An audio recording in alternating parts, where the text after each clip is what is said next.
गाजरचा हलवा बनवणार आहे। त्यासाठी गाजर मी किसून घेतलेले आहे, तूप घेतलेलं आहे, इलायची पावडर घेतलेली आहे, बदाम घेतलेले आणि साखर। त्यासाठी मी सगळ्यात अगोदर तूप टाकणार आहे। 1 चमचा तूप टाकायचं। त्याच्यानंतर मी गाजरचा हलवा टाकणार आहे,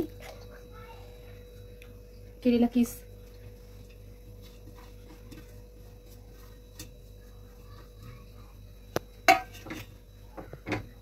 त्याच्यासाठी कंटिन्यू त्याला हलवायचं।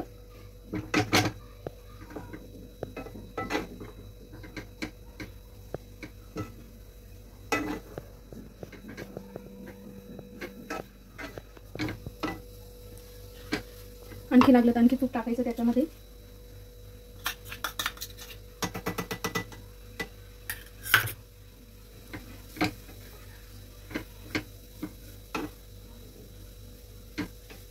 त्यानंतर मी साखर टाकणार आहे। जेवढे गाजरचा किस केलेला आहे तेवढी साखर टाकायची, गोड असली तर थोडी कमी टाकायची। त्यानंतर मी कंटिन्यू हळूहळू हलवणार आहे।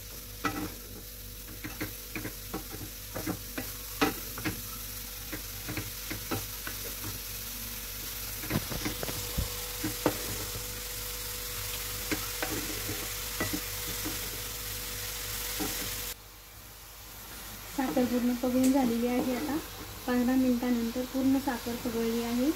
आता याच्यामध्ये आपण इलायची पावडर टाकणार आहोत।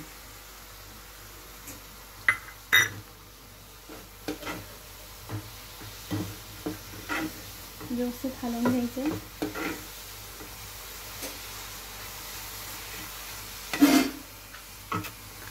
त्यानंतर बदाम टाकणार आहोत।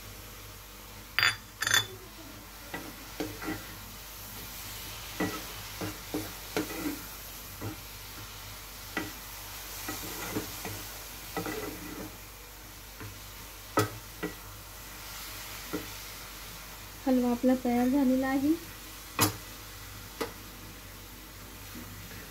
मी तुम्हाला प्लेटमध्ये दाखवते।